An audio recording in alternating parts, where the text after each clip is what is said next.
ఈ నెల 27న జరిగే పట్టభద్రుల ఎమ్మెల్సీ ఎన్నికల్లో కాంగ్రెస్ పార్టీ అభ్యర్థి నరేందర్ రెడ్డిని గెలిపించేందుకు పార్టీ నాయకులు కార్యకర్తలు 4 రోజులు అహర్నిశలుగా కష్టపడాలని చొప్పదండి ఎమ్మెల్యే మేడిపల్లి సత్యం పిలుపునిచ్చారు.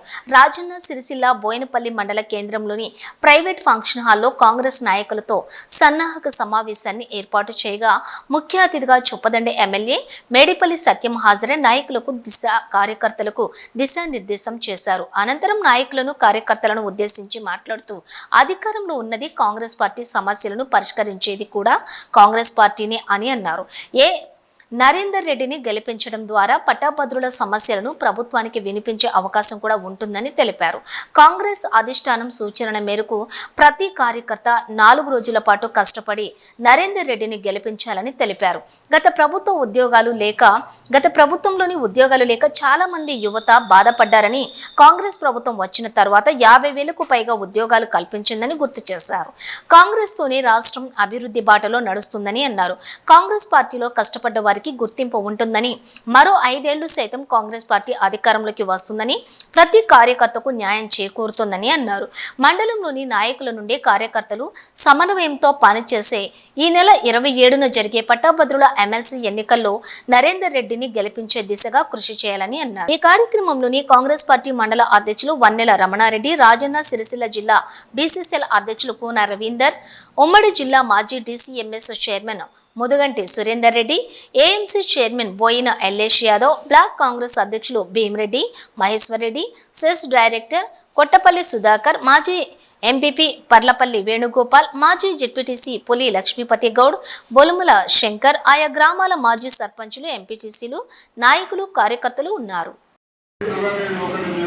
ఫస్ట్ ఓటర్లది చాలా కుటుంబం ఉంది. ఎవరెవరు ఓటర్లు అనేది కూడా నాకు ఇంతవరకు చెప్పాలి.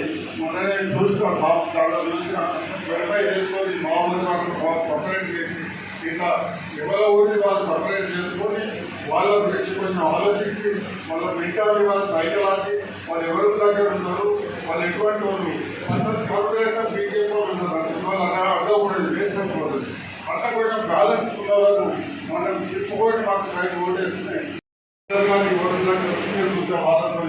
చెప్పించి మంచి అధిక సంఖ్యలో మనకు మెజార్టీ లభించేటువంటి కృషి చేస్తారని చెప్పి ఆశిస్తూ ఈ అవకాశాన్ని ఇస్తాను. మీ అందరికీ ధన్యవాదాలు.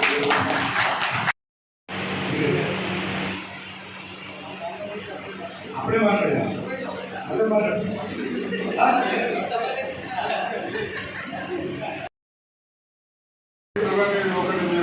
ఫస్ట్ ఓటర్లది చాలా కుటుంబం ఉంది.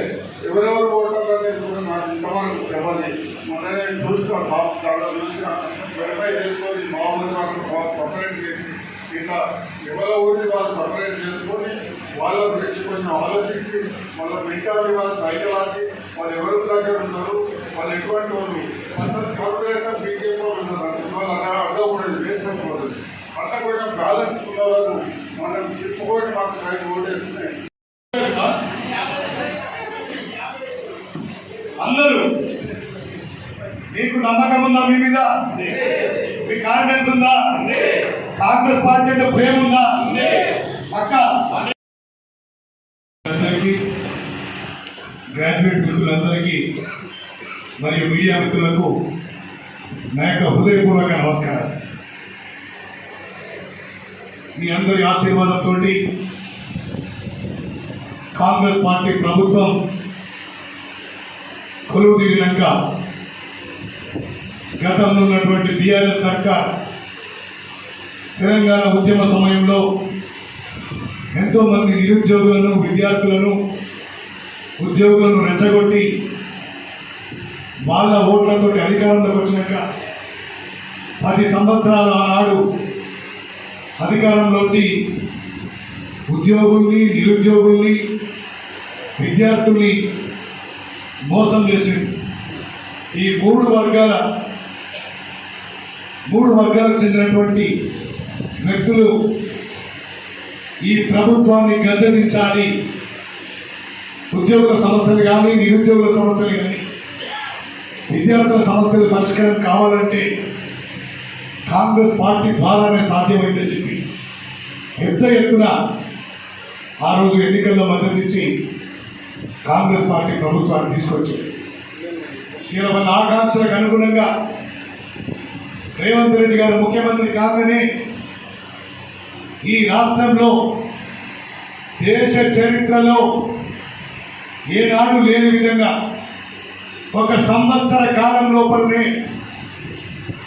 55,000 ఉద్యోగాల్ని కాంగ్రెస్ పార్టీ ప్రభుత్వం ఇచ్చింది. మీ కుటుంబంలో టీచర్ చాలా మంది ఉంటారు. ఒక 2 దశాబ్దాల నుంచి ట్రాన్స్ఫర్స్ లేవు, ప్రమోషన్స్ లేవు. ఒక్కసారి రేవంత్ రెడ్డి గారు ముఖ్యమంత్రి కాగానే ఇక్కడ టీచర్లకు ట్రాన్స్ఫర్స్ ప్రమోషన్స్ ఇచ్చి టీచర్లు జీవితంలో ఇక మేము ట్రాన్స్ఫర్ అవుతామో కామో, మాకు ప్రమోషన్ వస్తుందో రాదో అని సంవత్సరాల తరబడి ఎదురు చూసిన టీచర్లకు ఇవాళ న్యాయం చేసింది మన కాంగ్రెస్ పార్టీ. ఆదర్శ పాఠశాలతోటి ప్రతి ప్రభుత్వ పాఠశాలని ప్రైవేట్ పాఠశాలకు ధీటుగా తీర్చిదిద్దాలని చెప్పి మరమ్మతులు చేయించి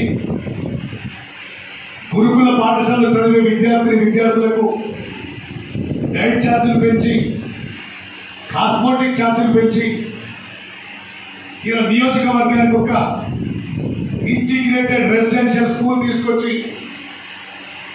అడ్వాన్స్డ్ ట్రైనింగ్ సెంటర్ తీసుకొచ్చి మా చొప్పదండి నియోజకవర్గంలో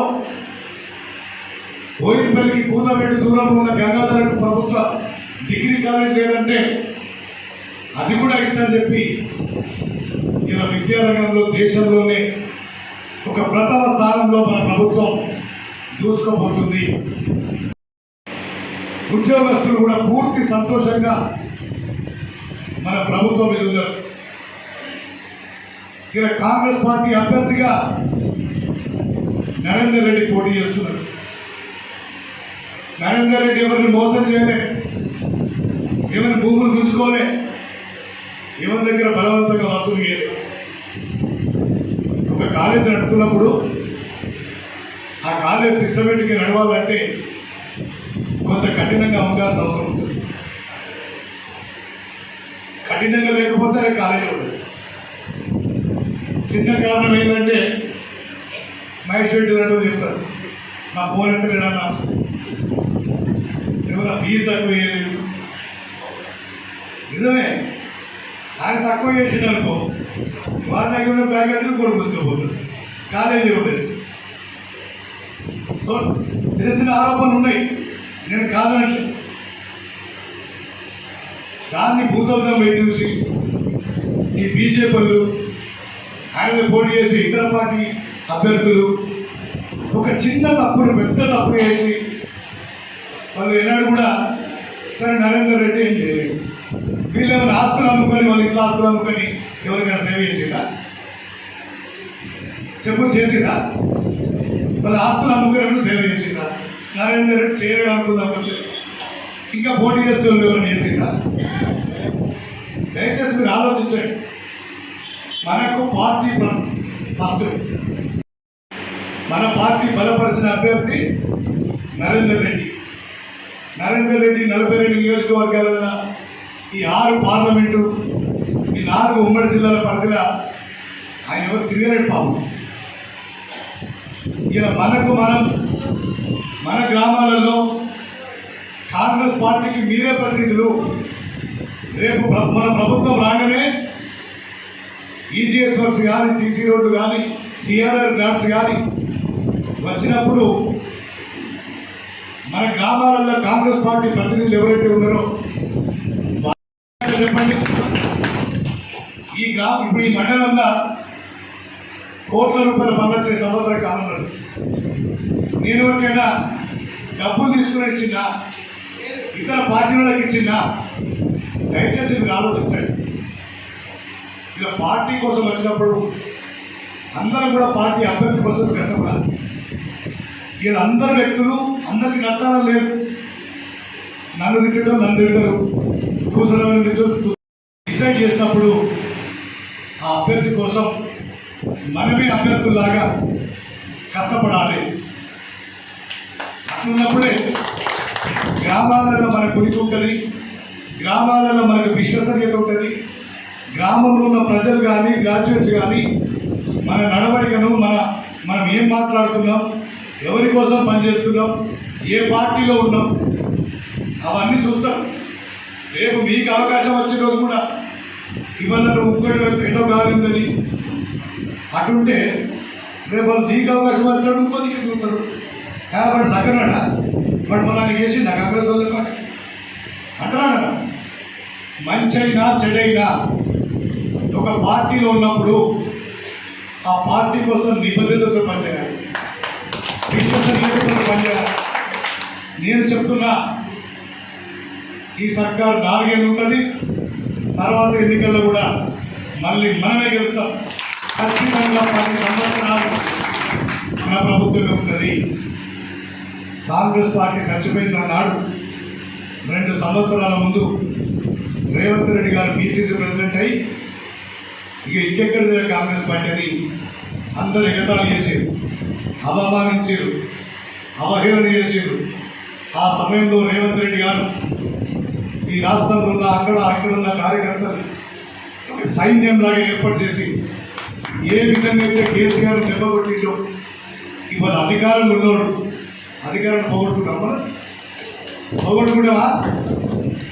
అధికారం లేదు ఏం నాడే అంత పెద్ద యుద్ధం చేసి గవర్నమెంట్ తెచ్చుకుంది.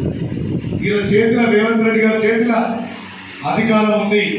ఖచ్చితంగా వచ్చే ఎన్నికల్లో కూడా మనమే మళ్ళీ అధికారంలోకి వస్తాం. ఇలా గతంలో ఇక్కడ ఉన్నటువంటి ఎమ్మెల్యేలు ఏదైనా మార్కెట్ కమిటీ చైర్మన్ ఇవ్వాలంటే, వైస్ చైర్మన్ ఇవ్వాలంటే, డైరెక్టర్లు ఇవ్వాలంటే, సెస్ డైరెక్టర్లు ఇవ్వాలంటే ఎంత ఖర్చు పెట్టించారు మీ అందరికీ తెలుసు. మీ గుడ్డెలు నేను చేసుకుని చెప్పండి. నేను మీరు గెలిపించిన ఎమ్మెల్యేగా నా ప్రాణం మీద మీ దగ్గర ఒకరు అవసరమైతే అడిక తింట కానీ అవినీతికి మాత్రం పాల్పడింది. నేనెంత నిజాయితీగా మిమ్మల్ని నమ్ముకొని పనిచేస్తున్నాను. మీరు కూడా ఒకటేసారి నేను మిమ్మల్ని గుట్టలు పోయమంటలే, గొడ్డలు పట్టి చెట్టు కొట్టమంటలే. మన అభ్యర్థి కోసం ఒక 4 రోజులు కష్టపడండి. ఈ వేదిక మీద జిల్లా స్థాయి నాయకులు ఉన్నారు, రాష్ట్ర స్థాయి నాయకులు ఉన్నారు, వివిధ పదవులు చేసిన వాళ్ళు ఉన్నారు, మాజీ ప్రజాప్రతినిధులు, సర్పంచులుగా, ఎంపీటీసీలుగా చాలా మీకు ఎక్స్పీరియన్స్ ఉన్నారు. ఈ మండలంలో 1700 ఉంటుంది, ఇక్కడ 300-400 మంది ఉన్నారు. మీరు నిజంగా మనిషికి ఒక 2-3 ఓట్లు ఇచ్చినా ఈ మండలంలో ఒకవేళ మేము వేయించుకోలేదంటే మీ పరిస్థితి ఏంటో మీరే ఆత్మవిమర్శ చేసుకోండి. నేను మిమ్మల్ని విమర్శించుకోవాలి. కనీసం మనం ఒక 3-4 ఓట్లు వేయించుకునే చేత కాకపోతే మన పరిస్థితి ఏంటో దయచేసి ఆలోచించండి. అవునా? ఎంతమంది ఉన్నారు ఇక్కడ? రాజశేఖర్ ఎంతమంది ఉన్నారు ఇక్కడ?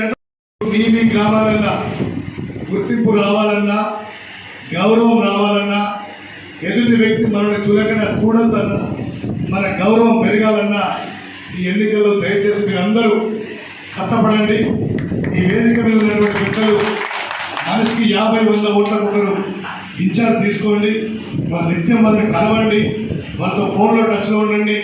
మీలో చాలామందికి ఓట్లేదు నాకు తెలుసు, కానీ మీ ఇంట్లో ఖచ్చితంగా 2-3 ఓట్లు, మీ బంధువులు ఓట్లు ఉంటాయి, మీ కొడుకులు ఉంటుందో, మీ బిడ్డలు ఉంటుందో, మీ కోడలు ఉంటుందో, మీ తమ్ముళ్ళు ఉంటుందో, మీ అందరూ కూడా ఇది మనందరికి సంబంధించిన ఎన్నిక, మనందరి ఆత్మగౌరవానికి సంబంధించినటువంటి ఎన్నిక అని చెప్పి మీరే అభ్యర్థులాగా కొద్దిసేపు నరేందర్ రెడ్డి పక్క పెట్టి 4 రోజులు 20 తర్వాత అయితే ఎమ్మెల్సీని గెలుస్తూ నిలబడదు, ఓటు పేరు కలవడదు.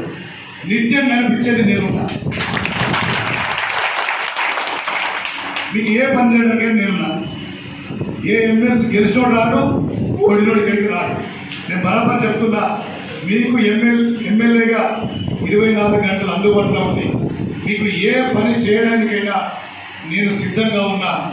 నాతో మీరు పని చేయించుకోవాలంటే నా కళ్ళలో కళ్ళు పెట్టి మీరు ధైర్యంగా నేను పార్టీ కోసం పనిచేసినా నాకు ఈ పని చేయాలని మీరు అని నా దగ్గరికి ధైర్యంగా కావాలంటే మీరు మీ గ్రామాలలో కాంగ్రెస్ పార్టీ గ్రాడ్యుయేట్ ఎమ్మెల్సీ అభ్యర్థి నరేందర్ రెడ్డి గారిని గెలిపించి మీ బోయినపల్లి మండలాన్ని ఈ చొప్పదండి నియోజకవర్గంలోనే ఒక టాప్ మండలిగా తీర్చిదిద్దే బాధ్యత నేను తీసుకుంటానని చెప్పి మీ అందరికీ మాటిస్తూ ఊట్కూరి నరేందర్ రెడ్డి గారిని బ్యాలెట్ పేపర్లో సీరియల్ నంబర్ 2 ఉంటుంది, దాని పక్కన ఒక బాక్స్ ఉంటుంది, ఆ బాక్స్లో 1వ నంబర్ రాయాలని చెప్తే అందరూ కూడా ప్రతి ఒక్కరికి అదే విధంగా చెప్పి అత్యధిక మెజార్టీతోటి గెలిపించవలసిందిగా మీ అందరినీ సవినయంగా వేడుకుంటూ సెలవు తీసుకుంటాను. నేను ఒకటే అడుగుతున్నా.